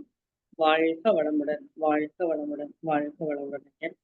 இன்னைக்கு ரொம்ப சிறப்பா சித்தர்களை பத்தி ஐயா நமக்கு சொல்லியிருக்காங்க. வேற எந்த ஒரு சிறு குறிப்பு மட்டும் நான் சொல்றேங்க.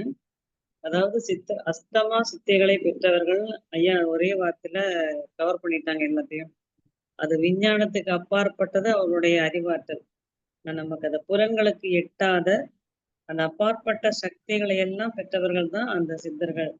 இன்றைய விஞ்ஞானம் ஒத்துக்கிட்டு இருக்கு. இஎஸ்பி புலனுணர்வுக்கு அப்பாற்பட்ட சில சக்திகள் இருக்கு அப்படிங்கிறத இன்னைக்கு விஞ்ஞானம் ஒத்துட்டு இருக்குதுங்கிறதையும் ஐயா இந்த இடத்துல சொன்னாங்க.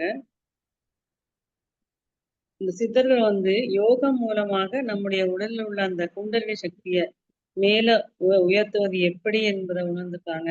அதே மாதிரி நம்ம மூலிகை செடிகள் ஐயா உதாரணமா குப்பைமேனி, கீழநெல்லி, வெற்றிலை போன்ற செடிகளை எல்லாம் எப்படி மூலிகை மருந்தாக கண்டுபிடித்து உபயோகிக்கலாம் அப்படிங்கிறதையும் அவங்க கற்று உணர்ந்திருந்தாங்க. அதே மாதிரி ஐயா அந்த 18 சித்தர்களை சொன்னாங்க. நந்தி தேவர், அகத்தியர், திருமூலர், பதஞ்சலி, இடைக்காடர், அப்புறம் புலிப்பாணி, கருவூரார், குங்கணர் போன்ற அந்த 15 சித்தர்களுடைய மகத்துவத்தையும் நம்ம அறிஞ்சிருக்கணும் அப்படிங்கிறதையும் சொன்னாங்க. சித்தர்கள் நம்ம அந்த உடலில் உள்ள மையங்களை, அந்த கிளான்ஸ் சொல்லுவாங்க இல்லையா, sexual gland, adrenal gland, solar plexus, thymus, thyroid, pituitary and pineal, அதையெல்லாம் எடுத்து சொன்னவங்க. அவங்க எப்படி அதனுடைய இயக்கம் எப்படி அப்படிங்கிறதையும் எடுத்து சொன்னாங்க. எந்த யோகாசனம் செய்யும் போது நம்முடைய ரத்த ஓட்டம், காற்றோட்டம், வெப்ப ஓட்டம் சீராக இருக்கும், அந்த பயிற்சி செய்யும் பொழுது நம்மளுடைய மூச்சு, மனம் எப்படி இருக்க வேண்டும் என்பதையும் உணர்த்தியவர்கள் தான் சித்தர்கள் அப்படிங்கிறதையும் சொன்னாங்க. அதே மாதிரி அந்த மன இயக்கத்தை ஒழுங்குபடுத்தக்கூடிய ஆக்னியில் அவங்க தியானம் செய்வதெல்லாம் நமக்கு கற்றுக் கொடுத்தவர்கள் அவங்கதான் அப்படின்னு சொன்னாங்க. இந்த உடலை அழியாத தேகமாக மாற்றக்கூடிய அந்த காயகல்பத்தையும் கற்று உணர்ந்தவர்கள் அப்படிங்கிறது சொன்னாங்க. மிகினும் குறையினும் நோய் செய்யும் அந்த வாத, பித்த, கப அந்த நாடிகளின் மூலம் அந்த நோயை கண்டறியும் வித்தையையும் கற்றுணர்ந்தவர்கள் சித்தர்கள். அதே போல வானசாஸ்திரம், கிரகண நாட்கள், அமாவாசை, பௌர்ணமி நாட்களில் அதை அந்த அரையக தத்துவத்தை உணர்ந்து அதை விரத நாட்களாக அறிவித்த அந்த சித்தர்களுடைய ஞானம் நம்ம வியக்கத்தக்கது அப்படின்னு சொன்னாங்க. நம்ம மகரிஷி தான் அந்த ஓஜஸ் தேஜஸ் அப்படிங்கறத அறிமுகப்படுத்தியது நம்முடைய மகரிஷி அப்படிங்கிறதையும், மகரிஷி ஐயா துரியாதீதத்தை செய்யும் பொழுது அந்த கருவிகளுடைய ரீடிங்கே இல்லாத நிலைக்கு போன அந்த பேராற்றல் பெற்ற அந்த மகரிஷி நமது ஆசான். அப்படிப்பட்ட மகானை நம்ம குருவாக பெற்ற நாம் பாக்கியசாலிகள் அப்படிங்கிறதையும் ஐயா இந்த இடத்துல சொன்னாங்க. அதே போல கூடு விட்டு கூடுவாயும் கலையை கற்றவர்களும் சித்தர்கள். மகரிஷி கூட ஆரம்ப காலகட்டத்துல சூக்குவ பயணம் என்ற ஒன்று நடத்தி கொண்டிருந்தாங்க. அதுவும் ஐயா எல்லாம் பண்ணியிருப்பாங்கன்னு நினைக்கிறேன். அதே போல சித்தர்கள் வந்து அகத்தே ஆமா தேடினார்கள். சொல்லி ஆமாங்கய்யா. கொடுத்துருக்காங்க. ஆ நீங்க அந்த பாக்கியத்த அடைஞ்சிருக்கீங்க. நன்றிங்க. சித்தர்கள் வந்து அகத்த தேடுனாங்க. நாம வந்து புறத்தே தேடுறதுனால தான் நம்மளால எதுவுமே பண்ண முடியல. அவர்கள் அகத்தை தேடி அதை உணர்ந்தார்கள். அஷ்டமா சித்திகளை நடத்தினார்கள். அதனால தான் அந்த சித்தர்கள் ஐக்கியமாயிருக்கிற ஒவ்வொரு கோயில்களும் பிரசித்தி பெற்று இருப்பதையும் ஐயா கூறி முடிச்சிருக்காங்க. ஆ அதேபோல ஐயா வந்து அந்த ஈசத்துவம்னா என்ன அப்படிங்கிறதையும் யாராவது விரும்பினா அவருக்கு விளக்குறதாவும் ஐயா சொன்னாங்க. ரொம்ப சிறப்புங்க ஐயா. நன்றி. வாழ்க வளமுடன், வாழ்க வளமுடன். எல்லாத்தையும் நான் சொல்லிட்டா ம்ஹ்ம். அப்புறம் கொஞ்சம் சஸ்பென்ஸ் வைக்கலாம்னு தான் வச்சேன், வேற ஒண்ணும். சரிங்க ஐயா. வாழ்க வளமுடன். ரொம்ப நன்றிங்க ஐயா. சித்தர்களைப் பற்றி இவ்வளவு விரிவா, தெளிவா எடுத்து சொன்னீங்க. அவர்களுடைய ஞானம் வந்து உண்மையிலேயே எப்படிதான் அந்த ஞானத்த பெற்றாங்க அப்படிங்கிறது தெரியல. அலைச்சூழல் வேகம் அவங்க ரொம்ப குறைந்து இருந்ததுனால தான் அவங்களுக்கு இது எல்லாமே உணர முடிந்திருக்குங்க ஐயா. ஆமா. வாழ்க வளமுடன். ஐயாவிடம் கேள்வி கேட்க விரும்பும் அன்பர்கள் ஹேண்ட் ரைஸ் பண்ணலாங்க. வாழ்க வளமுடன். வாங்க, கேள்வி கேட்கலாம்.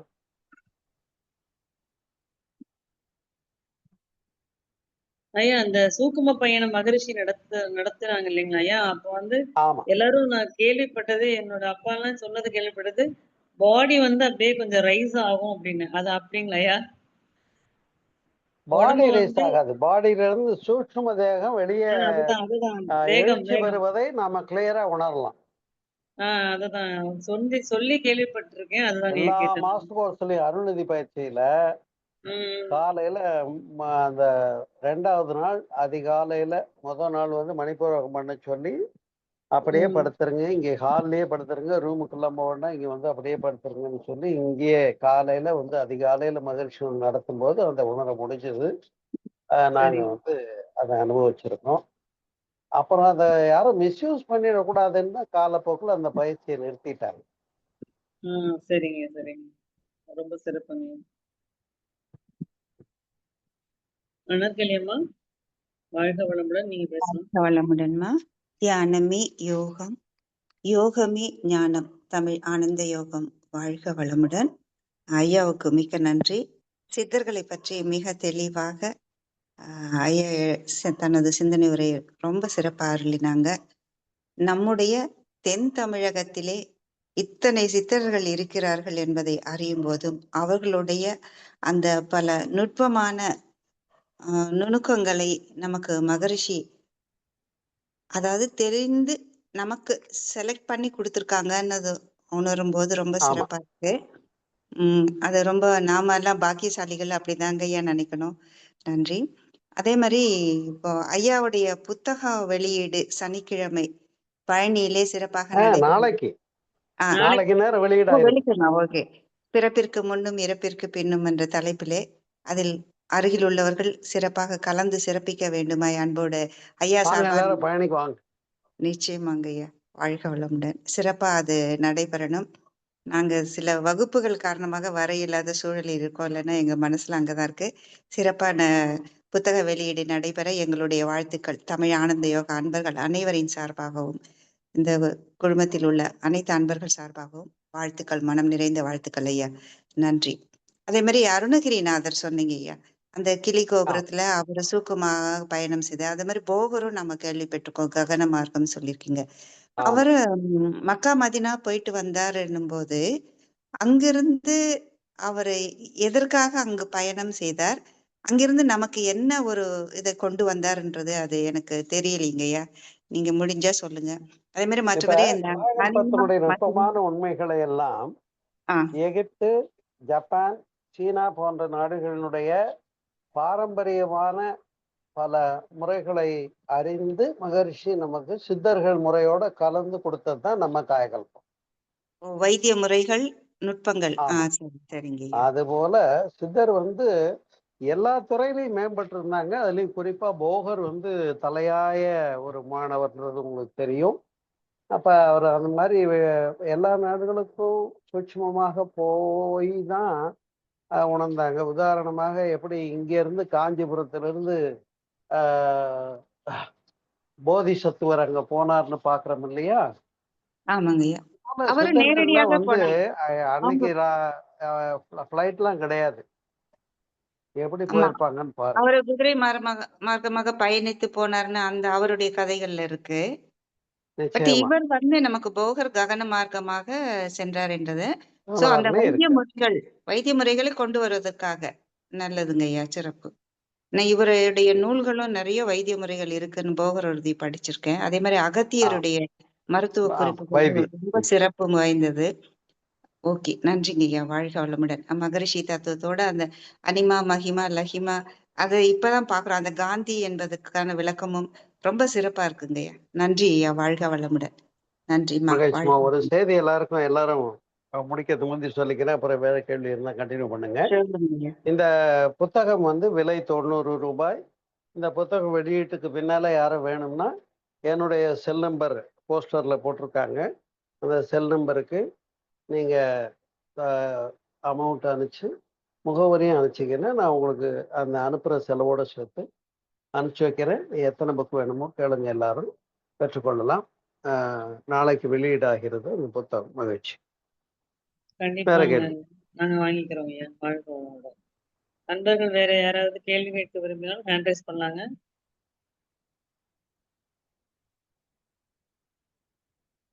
ஐயா, கனகராணி அம்மா, வாழ்க வளமுடன். வாழ்க வளமுடன்மா. ஐயா வாழ்க வளமுடன். வாழ்க வளமுடன். சொல்லுங்கம்மா. சிறப்பா இருந்தது இன்னைக்கு சித்தர்களை பத்தி கூறும்போது. நல்லா தெளிவா நீங்களே சொல்லிட்டீங்க ஐயா. எனக்கு அதுல ஒரு கேள்வி. இப்ப சித்தர்கள் வந்து இந்த ஒவ்வொரு நோய்க்கும் இப்படி ஒவ்வொரு மருந்து அப்படின்ட்டு அந்த சித்த மருத்துவம்னு மூலிகையை வச்சு கண்டுபிடிச்சாங்க. அப்ப எப்படிங்கய்யா இந்த நோய்க்கு இந்த தலை அப்படின்ட்டு அவர்களுடைய தவ வலிமையில கண்டுபிடிச்சாங்களா எப்படிங்கய்யா? எப்படி இந்த ஒரு நோய்க்கு இப்போ ஒரு மூலிகை வந்து இப்ப எடுத்து அதை மருந்தா பயன்படுத்துறாங்க இல்லைங்களா? ஆமா, அதை எப்படிங்கய்யா ஒவ்வொரு இந்த நோய்க்கு இந்த இலை இந்த மூலிகை அப்படின்னு அதை கண்டுபிடிச்சாங்க? அதுதான் இந்தந்த பச்சளைக்கு என்னென்ன எஃபெக்ட்ங்கிறத அவங்க எப்படி தெரிஞ்சாங்கன்றது தான் உள்ளுணர்வு. அந்த உள்ளுணர்வு மூலமா இப்ப கண்டுபிடிச்சாங்க. நம்மளாம் தவம் எடுத்தவங்க பிற சரிங்க. வாழ்க்கையில போறோம். ம். நமக்கு உள்ளுணர்வு சொல்லுதுல்ல, வேண்டாம் ஆம். இப்படி பண்ணாத, இது சரியா வராதுன்னு சொல்லுதா இல்லையா?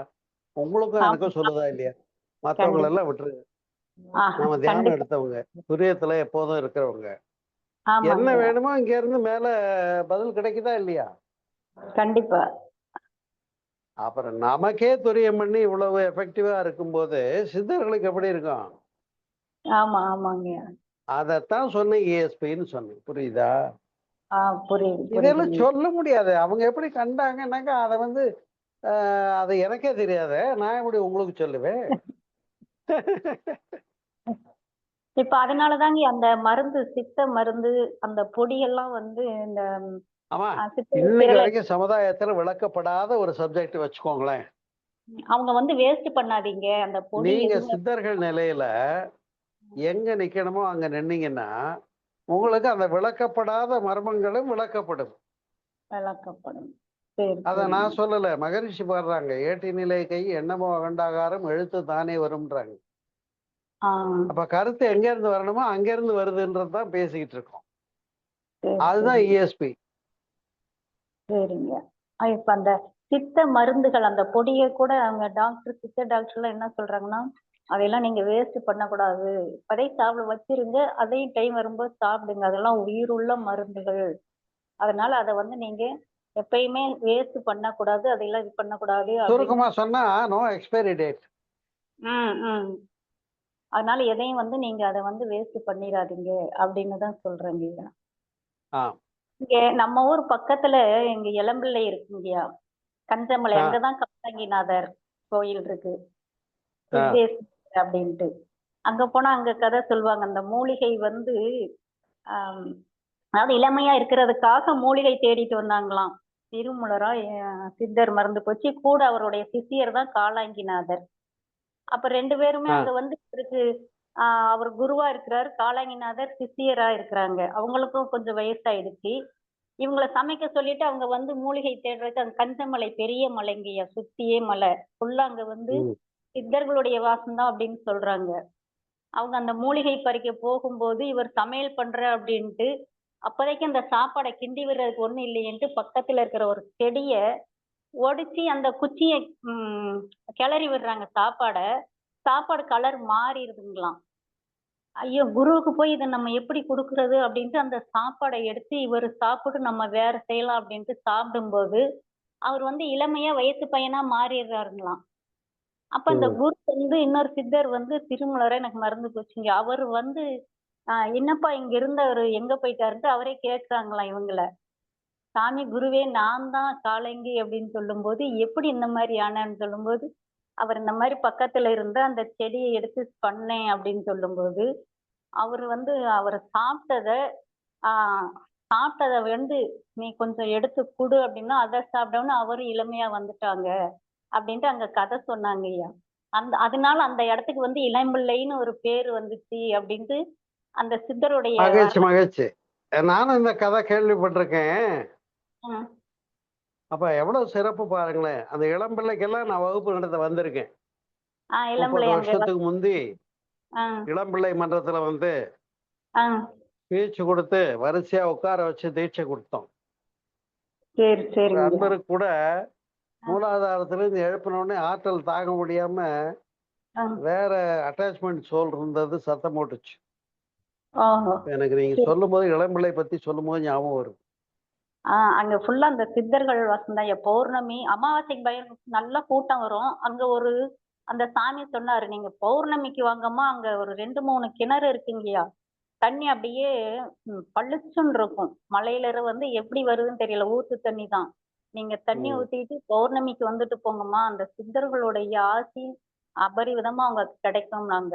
அப்பப்ப நாங்க பௌர்ணமிக்கு போயிட்டு வருவோங்கய்யா, மன்ற அன்பர்கள்லாம் சேர்ந்து. இப்ப அப்ப நீ நான் ஒண்ணே ஒண்ணு சொல்றேம்மா, யாரும் தப்பா நினைச்சுக்காதீங்க. இப்ப சொல்லுங்கய்யா. சித்தர்கள் இடத்துக்கு, பீடத்துக்கு போயிட்டு வந்து வாங்கிட்டு வர்றதுக்கு வேலை இல்ல. நீங்க அவரோட கண்ண மூடி உள்ள போய் பாருங்க, சித்தர்கள் உங்களுக்குள்ள வந்து பேசுவாங்க. அந்த இடத்துக்கு போங்கன்னு சொல்லிக்கிட்டு இருக்கேன் நான். ஓ! சரி, சரிங்க. ஜீவ உட்கார்ந்த சமாதிகளை தேடி ஓடுகின்றவர்களாக இருக்கிறோம் என்பதை எனக்கு ஒரு வேடிக்கையான விஷயமாகத்தான் எண்ணுகிறேன். யாரும் என்ன உட்கார்ந்த தப்பா நினைச்சுக்காதீங்க. சரிங்க, சரிங்க. ஏன்னா அவ் அங்கெல்லாம் வைப்ரேஷன் இருக்கு, நான் இல்லைன்னு சொல்லல. ஆனா ம். உள்ள போனா ஏகப்பட்ட வைப்ரேஷன் கிடைக்குதுன்னு நான் சொல்லிக்கிட்டு இருக்கேன். ஓ! சரி, சரிங்க. இப்ப எப்படி நம்ம இறைநிலை புறந்தேடல் வேண்டாம்னு பேசிட்டு இருக்கேன். மறுபடியும் நீங்க புறந்தேடல சிறப்பா சொல்லிக்கிட்டு இருக்கீங்க. இப்ப நம்ம சித்தர்களது அவங்க வாழ்ந்த இடம்ன்ட்டு போயிட்டு வரும்போது, இன்னும் கொஞ்சம் நல்லா இருக்கே அப்படின்ட்டு போயிட்டு வரதான். இப்ப உட்கார்ந்து தவத்திலயும் பண்றோம். இப்ப இந்த மாதிரி வெளிய போயிட்டு வரலாமே அப்படின்ட்டு அந்த மாரி பண்ணோங்க. தவத்திலே கிடைச்சிட வெளியே போற வேலை இல்லைன்னு நான் இல்ல அழுத்தம் திருத்தமா சரி, சொல்றேம்மா. சரி. தப்பா நினைச்சுக்காதீங்க யாரும். ஒண்ணும் தப்பா இல்லைங்க. நம்மளுக்கும் நேரம் மிச்சம். உட்கார்ந்த இடத்திலேயே நம்ம ஆற்றல வாங்கிக்கலாங்க. ஆஹ் எப்பேற்பட்ட ஒரு பெருநிலைய வேதாத்திரி மகர்ஷி கொடுத்துட்டார், நம்மள எல்லாம் சித்தராக்கிட்டார். உட்கார்ந்த இடத்திலேயே நம்ம ஆற்றல வாங்கிக்கலாம். ரொம்ப நன்றிங்கய்யா. வாழ்க நன்றி. வளமுடன்ங்க. நன்றிங்கம்மா. வாழ்க மகிழ்ச்சி, வாழ்க வளமுடன். வளம். அடுத்ததாக ஜியோமி, நீங்க அன்மியூட் பண்ணிட்டு பேசலாம்.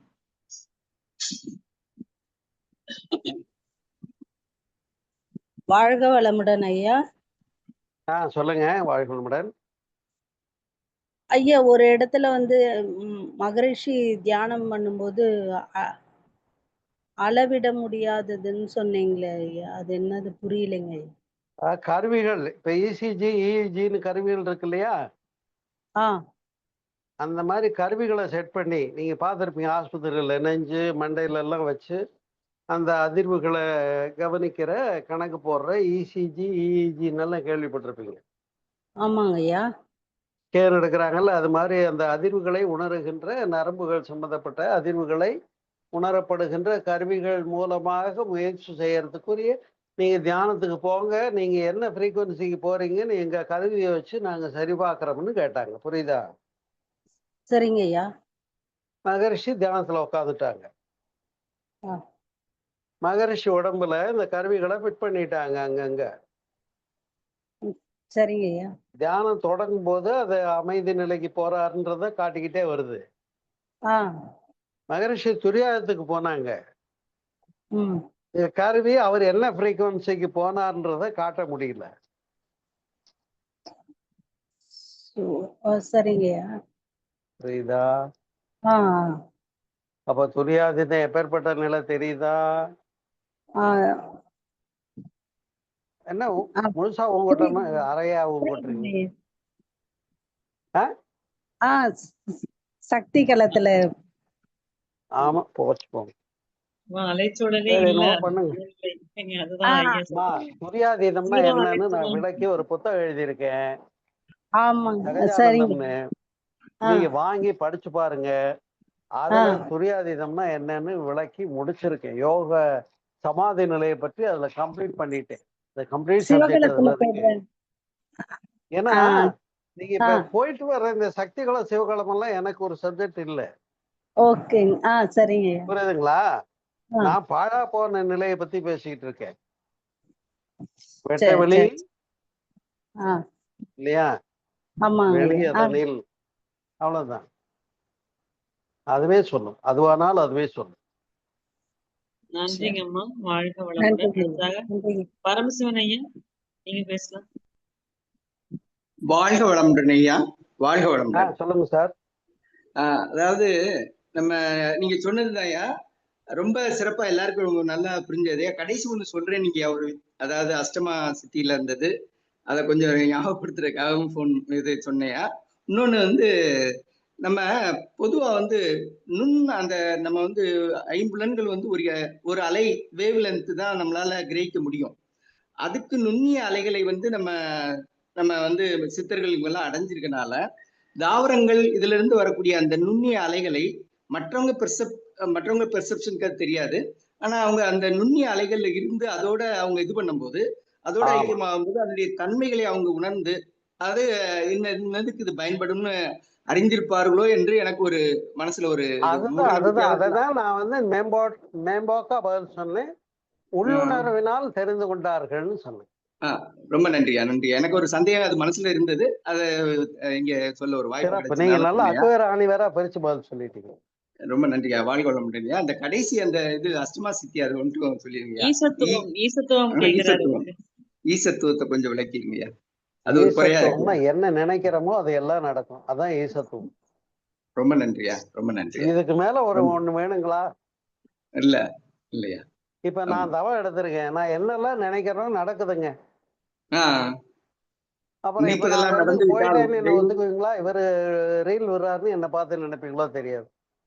இல்லையா. பொதுவா ஒரு பாட்டு தமிழ் திரைப்படத்துல இருக்கு, நினைப்பதெல்லாம் நடந்து விட்டால் தெய்வம் ஏதும் இல்லை. அப்ப நினைப்பதெல்லாம் நடந்து விட்டால் தெய்வ நிலையை ஆமா, ஒரு மனிதன் அந்த தெய்வமாகலாம். தெய்வமா சித்தி. மகரிஷி சொல்லியிருக்காரா இல்லையா? அதான் ஈசத்துவம்னு, அதனாலதான் ஈசத்துவம் இருக்காங்க. சரியா, அவ்வளவுதான். நன்றியா, நன்றியா, நன்றியா. வாழ்க வளமுடன். சூப்பர் சூப்பர், மகிழ்ச்சி, நல்ல கேள்வி. வாழ்க வளமுடன். வாழ்க. நன்றிங்க ஐயா, சிறப்பான பதில், ரொம்ப நன்றி. வாழ்க வளமுடன் ஐயா. நிறைவு செய்துக்கலாம் ஐயா. சரிம்மா. இவ்வளவு நேரம் அன்பர்களின் கேள்விகளுக்கு மிக சிறப்பாக பதிலளித்து அருள்நிதி சோமசுந்தரம் ஐயா அவர்களை மீண்டும் ஒருமுறை வாழ்த்தி விடுவோம். அருள்நிதி சோமசுந்தரம் ஐயா அவர்கள் வாழ்க வளமுடன், வாழ்க வளமுடன். ஐயா, நீங்க ரிலீவ் ஆயிக்கலாங்க ஐயா. நாங்க அறிவிப்புகள் சொல்லி நிறைவு. நல்லது, நன்றி, மகிழ்ச்சி, வாழ்க. நண்பர்களே, தினமும் காலை 5 மணிக்கு பஞ்சேந்திரியமும் அதனைத் தொடர்ந்து சிந்தனை துளிகள் ஞானாசிரியர் நன்மணி ஐயா அவர்களால் நடத்தப்படுகிறது. நாளை மாலை தவத்தினை தொடர்ந்து KG சாமி ஐயா அவர்களுடைய வாலவாயன் என்ற சிந்தனை உரை உள்ளது. அனைத்து அன்பர்களும் அதற்கு அழைந்து ஆன்ம தூய்மை பெறுமாறு அன்புடன் கேட்டுக்கொள்கிறோம்.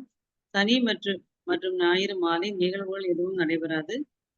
திங்கள் மாலை தவத்தினை தொடர்ந்து தூய வேதாத்திரிய காந்த தத்துவம் ஞானாசிரியர் நன்மணி அவர்களால் வழங்கப்படும். செவ்வாய்க்கிழமைகளில் புத்தக கலந்தாய்வு நடைபெறும். அடுத்த நிகழ்வாக உலக நலவில் வாழ்த்து பாட விரும்பும் மாணவர்கள் நன்றி சொன்னாங்க.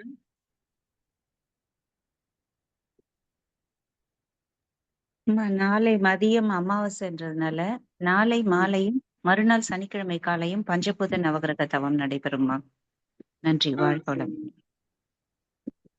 நாளை மாலை மறுநாள் சனிக்கிழமை காலையும் பஞ்சபூத நவகிரகமும் நடைபெறும் என்பதை அறிவிக்கிறோம். அடுத்ததாக உலக நல வாழ்த்து. உலகமெல்லாம் பருவமழை ஒத்தபடி பெய்யட்டும், உழவரெல்லாம் தானியத்தை ஓப்புடனே பெருக்கட்டும், பல தொழில்கள் புரிகின்ற பாட்டாளி உயரட்டும், பகுத்துணர்வில் தொகுத்துணர்வு பண்பாட்டை உயர்த்தட்டும், கலகங்கள் போட்டி வகை கடந்தாட்சி நடக்கட்டும், கல்லாமை கடன் வறுமை களங்கங்கள் மறையட்டும், நலவாழ்வை அளிக்கும் மெய் ஞான ஒளி வீச நம் கடமை அறவாழ்வின் நாட்டத்தே சிறக்கட்டும். நம் கடமை அறவாழ்வின் நாட்டத்தே சிறக்கட்டும். நம் கடமை அறவாழ்வின் நாட்டத்தே சிறக்கட்டும். வாழ்க வையகம், வாழ்க வையகம், வாழ்க வளமுடன். இத்துடன் இந்த மாலை நேர நிகழ்வினை நிறைவு செய்து கொள்கிறோம். மீண்டும் நாளை காலை தவத்தில் இணைவோம். அனைவருக்கும் நன்றி. வாழ்க வளமுடன், வாழ்க வளமுடன்.